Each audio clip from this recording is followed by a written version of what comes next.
Hey there, friends and enemies. Joper here again, and today in Destiny 2, I'm hearing we got one of the most impactful cutscenes in years in the game, and I'm very excited to check it out with you guys. This is going to be my blind reaction, and I am very excited to see where this goes because I think the story has been okay so far in Season of the Deep, but I'm really looking forward to seeing where it heads because I think it's going to lead to a lot of crazy things with the final shape.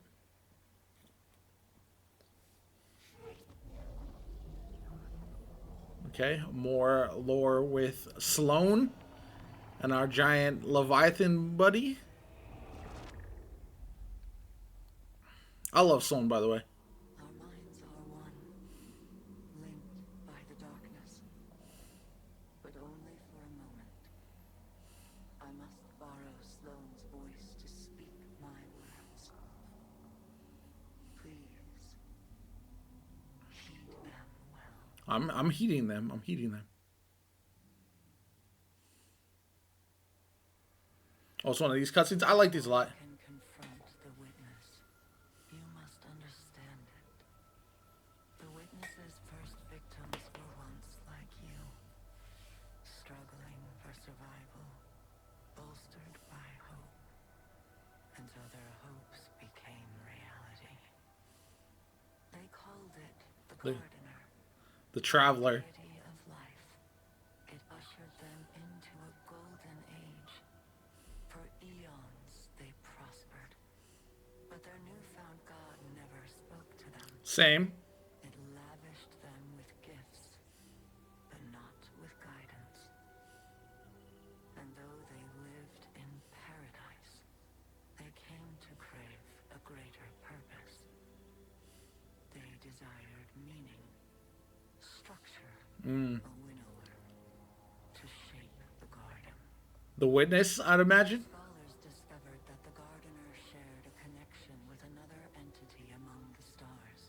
The Veil. They called it the Veil, and when they found it, they arrived to claim it.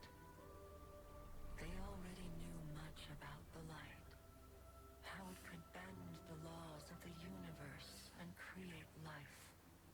But The Sick. they came to realize that it could bring ruin just as We easily. saw that with the Warlords The cosmic events before it set in Guardians. motion could wipe out entire civilizations in a heartbeat, without reason. Damn. So they saw the light, not as a source of prosperity, but of unfettered chaos. I mean, it's not wrong. By studying the veil, they came to know the darkness, That makes sense. a power that was shaped by thought and consciousness. And in the darkness, they found the means to carve away the chaos of existence, to calcify it into a final shape, The final shape. eternal and perfected. They brought the veil back to the gardener in an attempt to strengthen their connection.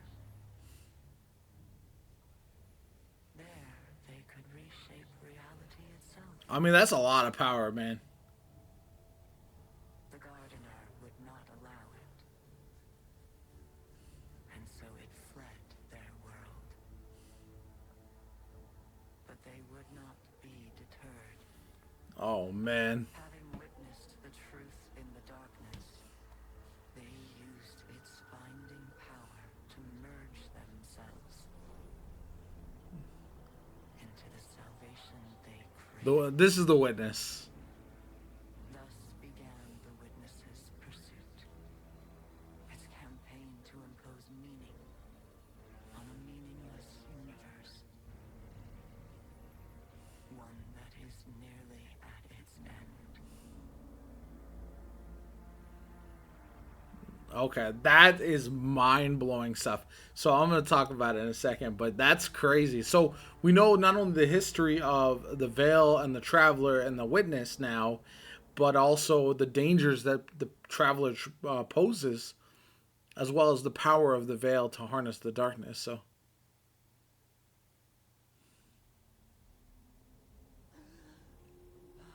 damn. Sloane as a conduit is rough.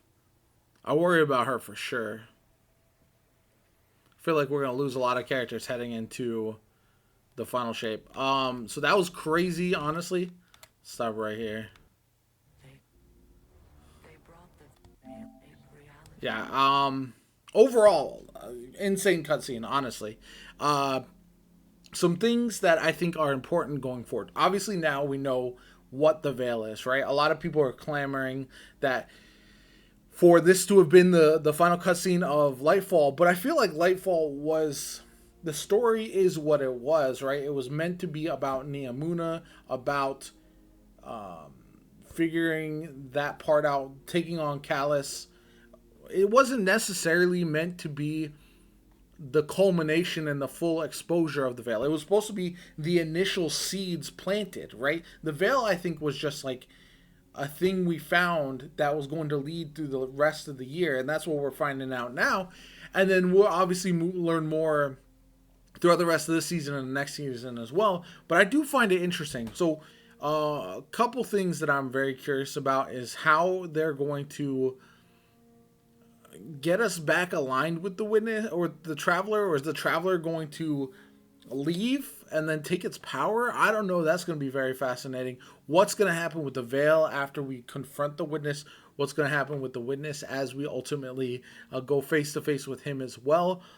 But this gives us a lot of heavy backstory that I'm excited to kind of dive deeper into. Now, again, as far as the story being told in the game, they wanted this year from Lightfall to the final shape to be a big culmination of the entire story. And they wanted to tell the story along the way instead of just telling it all in Lightfall. And I know not everybody loves that. For me, this is almost like my weekly TV show, right? We get cliffhangers from time to time. We get different story beats from time to time. But overall, we're continuing to get new information as time goes on. And I do very much like that. That being said, I do understand the comments, the frustrations of not having the Lightfall be as impactful as people might have expected. But we've been getting every week. And this is the interesting thing, too, is throughout the weeks, we have also been getting more information about the Veil. So it all kind of pieces it together. This has almost been like a mystery and a puzzle for us to put together over the course of time. And I kind of like that. I think it's a good way to tell the story. People just are a bit impatient, and that's why I think there was the reaction to Lightfall as it was. Lightfall was like a big action adventure, like season finale, essentially, right? Where we get all this action, we have all these things going on, we confront the main bad guy of that mission, of that certain campaign. But the witness is still looming. We find out about the veil. We kind of get teased about it, but it leaves us, right, in dire straits with the veil going into the traveler. And then now we got to learn more about the veil. We got to learn more about the witness all the way through this year heading into the final shape. So I'm not necessarily opposed to the way they've done the storytelling, and I personally like it. The one thing I will say that a lot of people brought up that I'm on board with is that the major problem we're going to see is that the final shape is going to be lacking a lot of this information potentially after that drops when these seasons go away. So what I would hopefully like to see is some of the stuff cataloged in-game. I know they're doing it on YouTube, but for these important story beats for this season, just maybe the cutscenes or whatever the case may be, I would love to see them actually have that somewhere in-game that you can reference. And if they do that, that would be absolutely massive, and I think that would help go a long way. Because the ultimate reality is, if you play through the story beats without this, you're going to miss a lot of big major information. So I hope they have an idea in store on how to rectify that, to make sure that we don't have that big chunk of important lore missing in the game. Once it's one thing when you have these seasons that are not interconnected completely. It's another when this is tied fully back into the final shape. So I do hope they are able to actually include this somehow in the storytelling heading into the final shape personally. That's just what I hope for. I don't know what they're going to do. I'm not sure what their plans are. I'm sure we're going to learn more in August when we have the new season, the third season of this year, heading into the final shape, as well as we're going to have the reveal fully of the final shape as well. And I'm really excited about the new expansion. I know there's highs and lows in the Destiny community right now, but for me, I'm in. I'm really excited to see this culmination, and then I'll judge where the game is after that. At that point, I just really want to see the whole storyline finish, and hopefully it goes out with a bang. But anyway, I hope you enjoyed the video. If you did, hit that like button, subscribe to the channel, helps me out tremendously. Shows you want to see more Destiny 2 content from me like this going forward. I love these story beats. I love kind of checking them out with you guys, and I'm really excited about where the game is heading. So I hope you have a good one. My name is Jopa, and I'll catch you all later.